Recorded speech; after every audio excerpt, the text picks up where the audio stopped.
I'm just unlocking the keypads, and I'm going to make a cell phone call, which I'm doing right now, to a platform called Utters. And Utters is an automated platform. It's a social media platform, and it's basically like a voicemail, okay, where I can record an audio message. So it's going to, it says, hey everyone, it's Patrick here, and I'm giving a workshop today about social media up at the 2008 Internet Marketing Conference in Vancouver. I'll be writing a blog post about it soon, so check it out at tacticalexecution.com. All right, so I just recorded a message, and now I'm pressing 3 to publish, and it just happened. So that little audio recording just populated my Twitter account. And my Twitter automatically populates my Facebook. And Twitter also populates my website with a blog post saying that I just recorded an Utter. And Utters populates my website as well. If anyone had their computer on, you can go to my website, and there's a blue widget on the left-hand side, and you can press play, and you can hear the recording that I just recorded. And my website populates my Facebook. So I have some followers on Utters, and I have a bunch of followers on Twitter. And I have a few hundred friends on Facebook, and I have all the people who visit my website. So who has a cell phone, right? We all have cell phones. We all have a minute every day where we can demonstrate our expertise and push value into our audience. Okay, it doesn't have to be that difficult. And when you're talking about social media, there's really two primary paths. On the one hand, you can go and you can build a platform of your own. Right? William spoke about the one that they've built for Van City.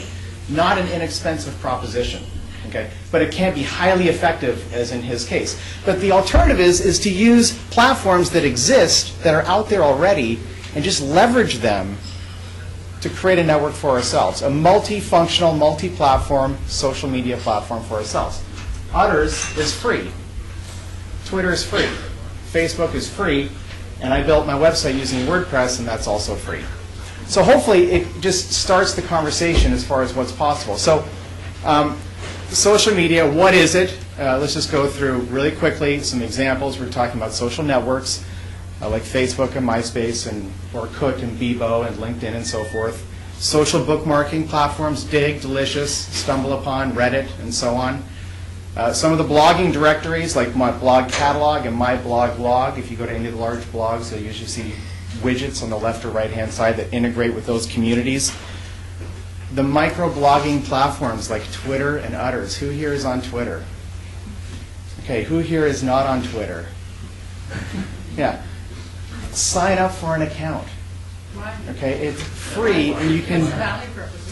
Well, the biggest value purpose for Twitter is that it's a fantastic launch platform to get your message out to a lot of different other platforms. So, do a lot of people get value from me on Twitter?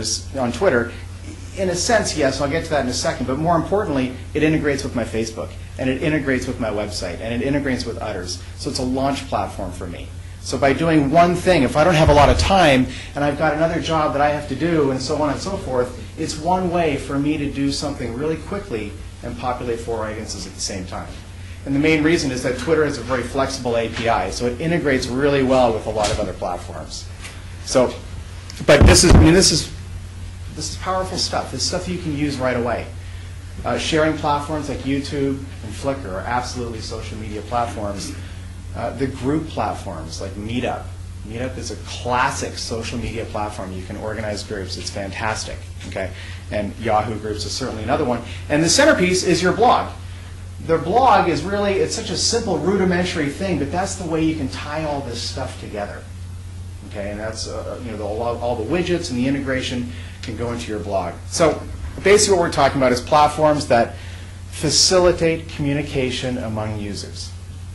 And a blog qualifies because people can leave comments for you, so there's limited, but there's some interaction there, kind of at the most rudimentary level of what social media represents.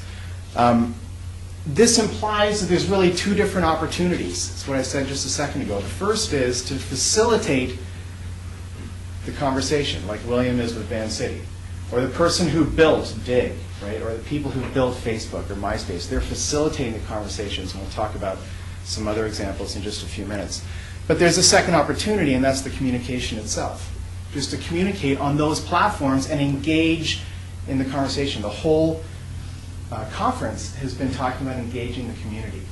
And that engagement is your communication on these social media platforms. But if we're going to talk about engaging the community, we have to address this just a little bit, and that's the digital divide.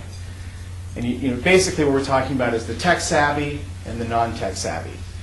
And some of us, not all of us, but some of us, including me, are old enough to really be, you know, we learned technology along the way. We weren't born with it the way the younger people are. And there's, I mean, there's really bell curves of kind of, you know, the people who are non-tech savvy and the people who are, and that crossing point is essentially the digital divide, you know, population-wise, which might be around 31 or 32 years old on the average today. So, but in any case, there's a lot of us that basically this doesn't necessarily come naturally to speak to the people who are populating these audiences. We have to learn how to do that. They think differently than we do. So I have just a couple of really quick examples, and I'm going to refer to it as the older generation, the younger generation, just on the average. There's exceptions on both sides. Exceptions on both sides. So the internet is not personal versus the internet is more personal. Okay?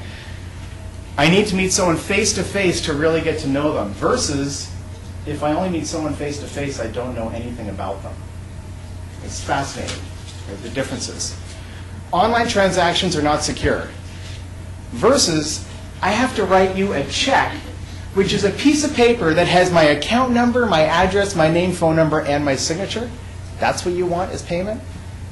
SSL encryption is much more secure. Completely the opposite. If an online transaction goes wrong, I have absolutely no recourse. Versus, if an online transaction goes wrong, I can personally right? This is what social media is doing. Right? There are platforms where you can report malicious and bad business practice. Right? Think about the empowerment difference of your audience. Right? You want to engage on these platforms, by all means, let's do it. But we have to talk in their language. Right? These people are empowered. You got one shot at this. Right? If you screw up, if you do something that's not authentic, right? Authentic's been a keyword. You've heard it dozens of times in the last 2 days. If you're not authentic, they will pull the plug. And you'll be all over the internet with bad stuff. And that can destroy your business. The internet has too many distractions versus I can find precisely what I want online. And finally, the internet has too many scams versus scams are much easier to spot online. Totally different, right? Totally different. And some of us maybe, you know, you've all heard the same ones I just did. So some of you maybe identify with all these yourselves. Maybe some of you don't. And maybe for most of us it's a combination of the two. But the younger folks are almost all down here. And that's the audience we're catering to. So there's an opportunity because things are changing and we have two different populations basically. And one is growing and one is shrinking, right? And really the opportunity is how do we engage in that. So just taking a look kind of at today's social internet, Technorati being a notable example, Dig being a second, of platforms that really epitomize social media today. And this is happening on all different types of platforms, not just social bookmarking. But social bookmarking is a fascinating case study of what's going on because, and everyone here is already familiar with social bookmarking, I'm sure, but the idea that, you know, essentially you're bookmarking your favorites, but not to your computer, to an account on a website so you can access it from any computer in the world, which is a fairly basic functionality enhancement. But the interesting thing is that the bookmarking activity of all these different users, Dig has over 20 million users, is aggregated. So you can put in a tag like sports or news or whatever and find the most bookmarked websites on the planet, not according to some algorithm, but according to your peer group. That's a major, major difference.